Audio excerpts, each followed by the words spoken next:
My name is Joanne, and I'm very excited for the show. I'm very nervous, but I'm very excited, and I think it'll be a really good time. How did I get ready for the show? I freaked out a lot. I made sure I ate, and I played a lot of Beyonce to help me feel all of it. We love to make you laugh. You're very, really with all the jokes we have. You're very, really funny. That's why we do what we do. You're very, really we funny. Love to make you laugh. You're very, really Vancouver, we love your laugh. It's YVR Funny. Welcome to the stage, Joanne Tsung!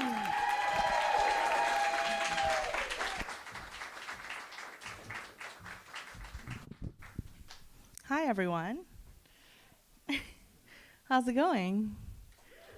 All right, so I hope everyone's summers was good. I recently was traveling to El Salvador. If you guys don't know where that is, don't be racist anymore, figure it out. Yeah, I was traveling to El Salvador to meet my girlfriend's mom. And we decided to bring our two white friends along, which is a choice we made. And like for safety, you know, because like in a hostage situation, you want Candace, right? Like she has the good kidneys because she drinks water. I don't. And yeah, like it just makes sense, right? For safety. I was applying sunscreen every single day, and I still feel like I could see through her skin. And she still got sunburned, and I just feel like I didn't realize that white people were so oppressed by the literal raw sun. It is like, I'm like, y'all need to rise up and protest and raise awareness, start a petition, you know? Like you need at least 300 SPF starting. And so, you know, El Salvador is really hot. And when it's hot, there's just spiders. It's science. When it's cold, there's also spiders. I don't know. There's spiders all the time. And I don't like spiders. My girlfriend warned me before we went that there were going to be, like, maybe I could get shot at any moment because there's, like, gang violence. And I was like, okay, sure. But she did not warn me about the literal tarantulas that crawl out of electrical sockets. Yeah, it's very scary. And so we saw these spiders, and they were like spiders, not just like spiders that you guys see, okay? Whatever you guys have seen, it's bigger than that. And like, it was so scary. When we saw the spider, the white girl I mentioned, Candace, she literally peed herself and then was crying. She had to like empty all the water in her body because, you know, she has, again, good kidneys. El Salvador is hot, and like the worst thing that was about El Salvador was the bugs, and I hate bugs. I hate anything that crawls. I hate insects. I would rather see a human centipede than a real centipede. Yes, I would, because I'm cool. So, El Salvador is really fun, and the worst thing was the bugs, and like maybe the cryptocurrency bros. That was also really bad because I'm like, sorry, you have one life, and you are using it to learn about blockchain? That is so stupid. But it's okay because the worst thing about Vancouver is not the bugs, it's the men. Right? Yeah. So yeah, thank you so much. So my girlfriend and I, we were like followed the other day, and like, could he have just been going home? Maybe. but we don't really know that, right? We don't actually know that. And so our fear response is very different. So when we both get scared, my response is to like make myself as small as possible and to like be quiet. And for her, she wants to make herself as big as possible and as loud as possible. And so we're walking down just a regular sidewalk in Richmond. And she's like, haha, remember when I was in Taekwondo all those years? And I'm like, not even looking at her, being like, do you think we could teach our dog how to brush his own teeth? We're not making any sense. I'm scared out of my mind. And I just want to be like, if you're a man and you're walking home late at night, you should, and you see a woman walking in front of you, you should cross the street, right? If you have any self-respect. If you cross the street and there's another woman walking in front of you, you just have to jump into the road. And that's just God's plan, whatever happens to you. I do wonder though, like men are always a little bit of a gamble, you know, like sometimes they're cool. And like sometimes they want to kill you, but like I love men. Some of my best friends are men. I have a white man friend named Fraser. And let me tell you about Fraser. Fraser invited me to Tofino, which is beautiful and gorgeous. And but we go during like the late summer months because it's, you know, it's hiking season, which is like for white people, like it's the most sacred time on their calendar. It's the most sacred time on their calendar. It's when all the hashtags on social media are like explore BC, hiker, not biker, no illness, only wellness, nature goddess, you know? So, of course, I want to go to Tofino with Keith and Valerie. And when we go for 4 days, and he tells me that his parents don't really like eating out. They really love hiking. And I didn't listen.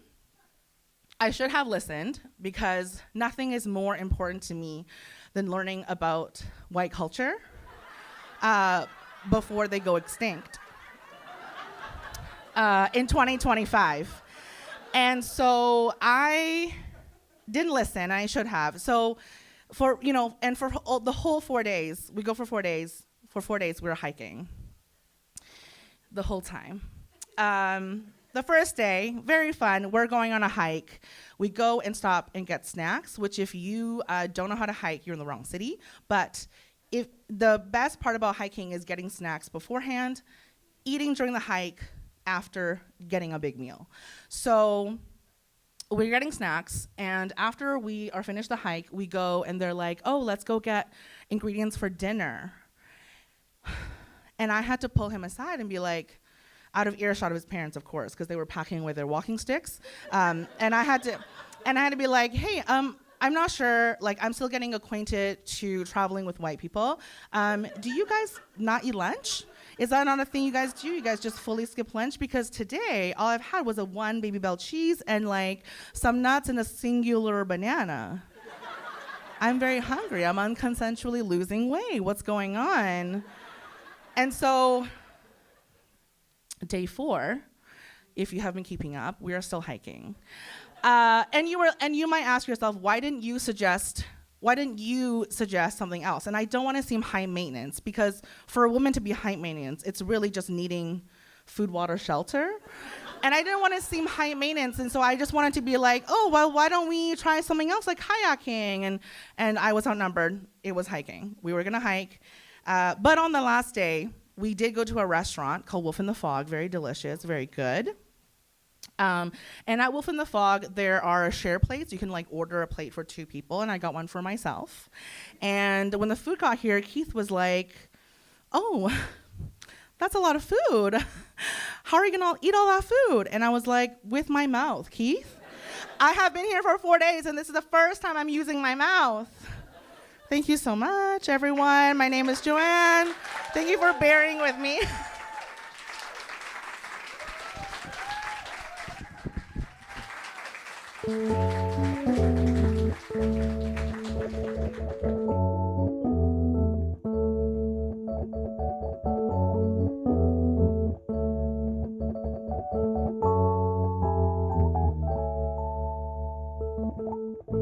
I have been doing stand-up now, I think, for almost 5 years. Yeah. Long time. It just flies by. We're having fun. Yeah.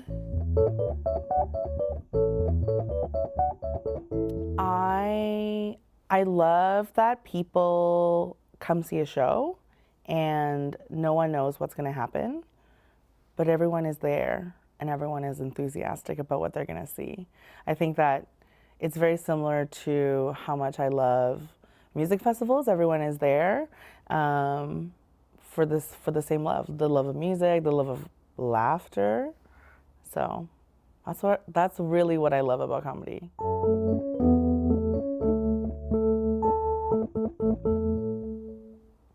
I hate that I have to go on stage in order to tell my jokes. I guess I don't like maybe the way that the industry is set up, like who gets stage time or who gets exposure. It's always maybe like not always so fair. I don't like that about comedy. It's a lot of work. It is really a lot of work, but it's a lot of fun.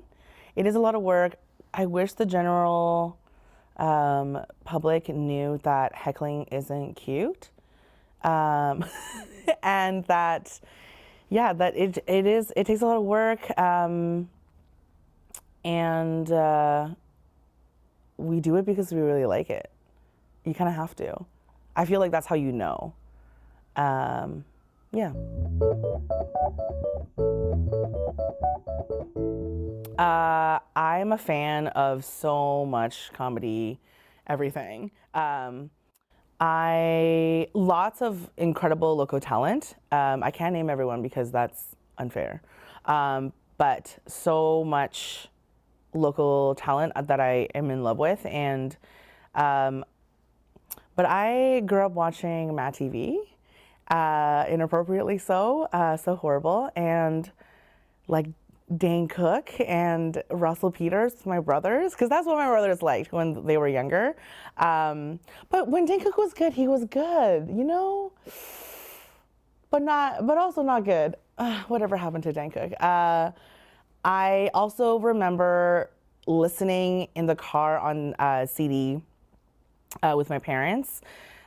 This type of Chinese comedy where two people do comedy together, and it's called 相声, and it's incredible. It's so funny, and I think that's my first memory of being inspired by comedy, seeing my parents laugh so hard. I don't think I've seen them laugh this hard, and hearing them laugh, I was like, wow, like it's so powerful. Like it has this effect on people.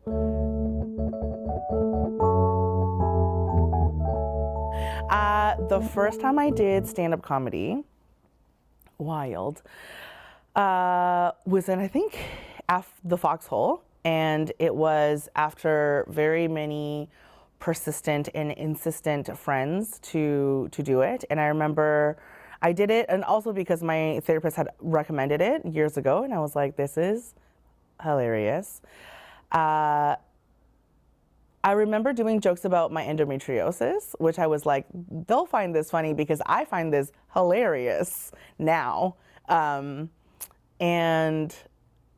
I remember having a lot of fun. I remember feeling this huge adrenaline rush afterwards. And I was like, oh, tune in to your feelings about why this feels so good. And I was so nervous. Like I didn't eat before and after, but I had a really good time. And it was, yeah, I think almost 5 years ago when I first did my very first show.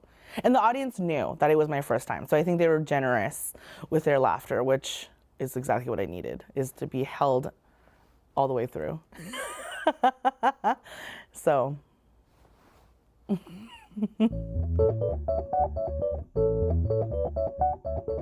I'm so grateful for you, for your room, and I think that the push of my friends and also my therapist was like, you should try it. It's really low stakes.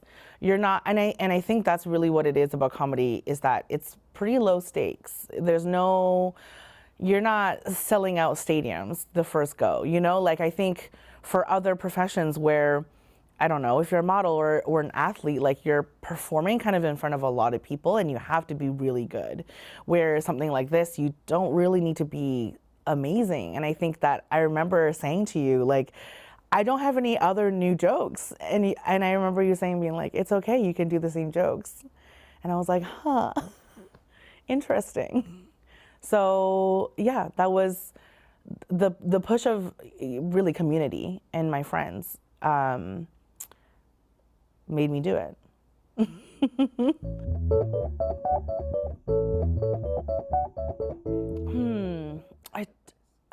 I don't think I got any confusing or weird advice, but I remember that someone said to me, it's okay if you bomb.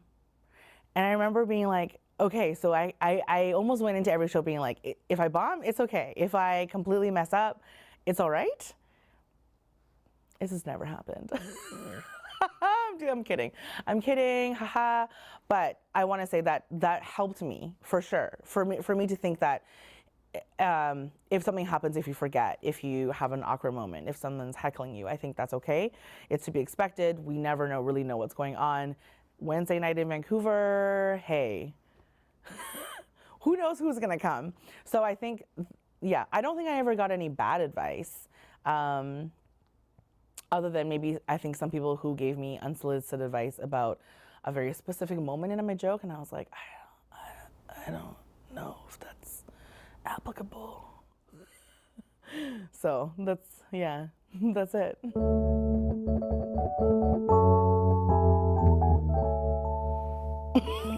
Oh dear, my joke writing process, my gosh, I have anxiety right now. My joke writing process is, anytime I think of something funny or I make an observation, I'll write it in my phone, on my notes, or I'll record a voice memo. And then a couple hours before the show, I will write it out and then practice it a bunch. Have some panic attacks in there, a little good soup. And yeah, I think that's a process. I want to say that I carve time out to really sit down and write jokes, but that's not how it happens. I freak out hours before the show, write my jokes and practice it a bunch and see if I can memorize it. I can't. But yeah, I also think that I approach most of my jokes from my own personal stories. So that part allows me to have an easier time if I'm not practicing so much, because then I just have to reference my history, my past, my story. Yeah. There was a time where I picked up the mic and the cable fell. And that was very funny because I think right before I went on, the host said, "Don't go over your time," as a joke. And I was like, well, this is already 3 minutes long of me trying to reconnect the cable. And that was very funny for the audience, not part of my set, not what I had planned. And I think if you kind of stay in the moment with how the audience is feeling, then you can kind of ground yourself to roll with whatever happens.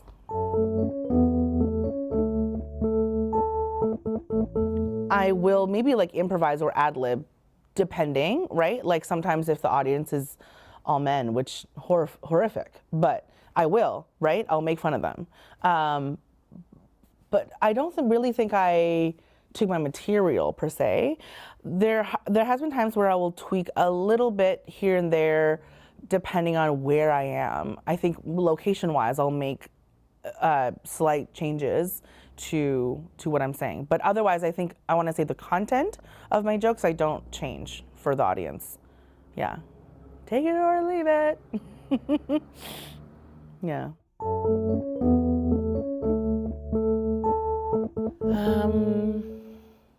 Pay culture. Pay culture, I would change less men, just kidding. Probably just how comedy works, like how connections are made. I think that there are so many people, I mean, sure, representation also, right? But I want to say that there also is a huge shift in the way that people consume comedy now too, ever since the pandemic. So I think that it would be cool to see how these connections are made and how shows are produced. Yeah, how does someone get famous? I don't know. You know, I think I would change the way that happens. Ever since I started doing comedy in Vancouver, I want to say that there has been a shift, probably also because of the pandemic. I think that because so many people lost gigs or their jobs doing comedy, that there's more diversity in the types of comedy shows, which is really refreshing. I think that there are comedy shows now where it's like it's a panel type, or there is drag involved. There is also improv in the lineup, you know, and I think that is really fun because I think that people who come out to see comedy aren't rigid in what they want to see. You know, they're not like, I only came here to see stand-up comedians. Why am I seeing a drag artist? You know, or why is there an improv set? You know, you get to kind of see, and you know, you never know who's in the audience that has never seen improv or has never experienced this, and it's so fun. It's exhilarating. I think to know that not everyone will intentionally go see a drag show, but they will go see a comedy show that now has drag, and it's so fun because, you know, their world just got better.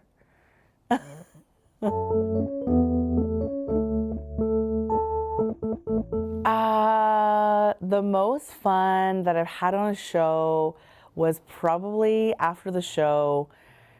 I think this was at Havana. I think this was at one of your shows where I was trying to leave, but I got caught with everyone else trying to leave. So then I kind of stood by the door while everyone thanked me for a good show.